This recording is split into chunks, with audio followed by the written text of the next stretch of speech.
Hey there and welcome. Today I'm going to talk about the most beautiful and the most colorful plant in my garden. And this is the Coleus plant. And these Coleus are so attractive with so much colorful leaves. They're stunningly beautiful on their own, standing alone, or planted in pots. Also looks beautiful in hanging baskets. Their brilliant colors always brighten up the gardens and flower beds. The leaves come in many combinations of colors and shades, from purple, red, orange, pink, green, and yellow, and so many other color combinations and leaf patterns. Some leaves are smooth, hairy, lacy, waffled, some are big, small, round, twisted, painted, and some are netted. They have endless varieties of colors, shapes, and patterns. And now what I'm going to do is to repot these plants into this bigger pot. I will put 3 colors in this pot. You may use any kind of soil, just be sure you have a well-draining soil. And they can tolerate poor soil as long as they have good drainage. Now, if you're planting Coleus, keep the soil always moist but not wet and soggy. And don't let your Coleus dry out. If the soil is dried out, the leaves will start to wilt.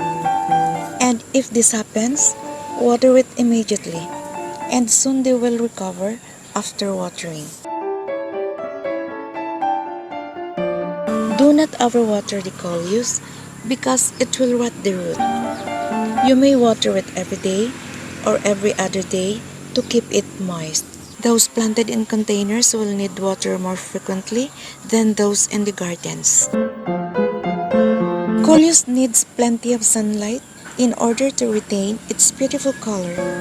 Coleus grown in full sun will have brighter color than those grown in shade. Keep in mind that the intensity of their color depends to the intensity of light they receive. So as much as possible, provide them sunlight. It can survive in full sun, but it will also grow well in partial sun. Coleus is one of the easiest plants to grow and to multiply. The stems will easily root in soil.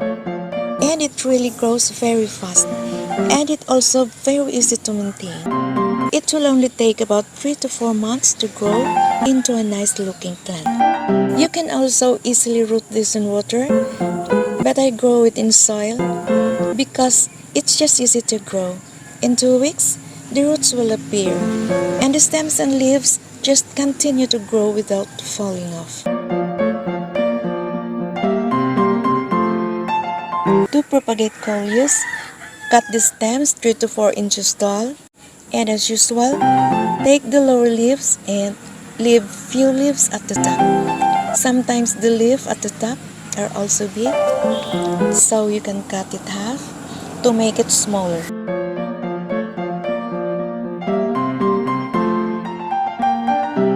Then make an angle cut at the base of the cutting and stick into the soil. Be careful because the stem is tender and it may break. You may use a small stick or pencil to make a hole first and then insert the stem. But when your soil is soft and light, you can stick it right in the soil. Coleus needs to be always cut to promote more branches to grow. Because if you will not cut the plant, the stems will elongate without branches. This plant really needs cutting. As you can see this, it grows leggy. If I will not cut this, it will not branch out to become fuller. When the stems are cut, there are lateral buds to grow into more branches. And for young plants, it's a good idea to cut it down short like this. And this may look sad, but it doesn't really hurt the plant. This will help the plant instead. Cutting it will stimulate the plant to send out branches quickly. It will grow branches at every node and they grow rapidly once you cut them. If they start to get leggy, don't hesitate to cut them back short. You can even cut them almost at ground level and they will come back quickly.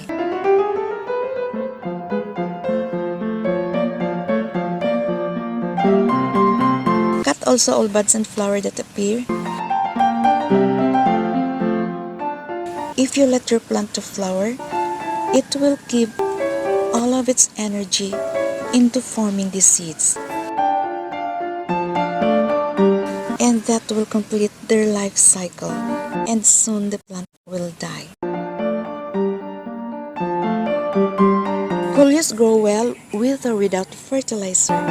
Compost may be added and will be sufficient for them to grow. But you can also feed them with all-purpose fertilizer in small quantity or diluted by quarter strength once a month. That is, if you want your plant to be healthier. But you must be careful not to over-fertilize your plant,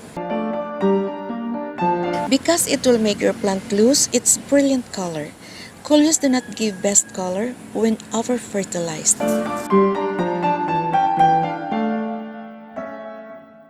And as for pests and Coleus, I did not yet see insects and pests in my garden, but I see few leaves with holes. Maybe some insects are eating the leaves, but those are only few leaves, so I think there is not so much problem with pests.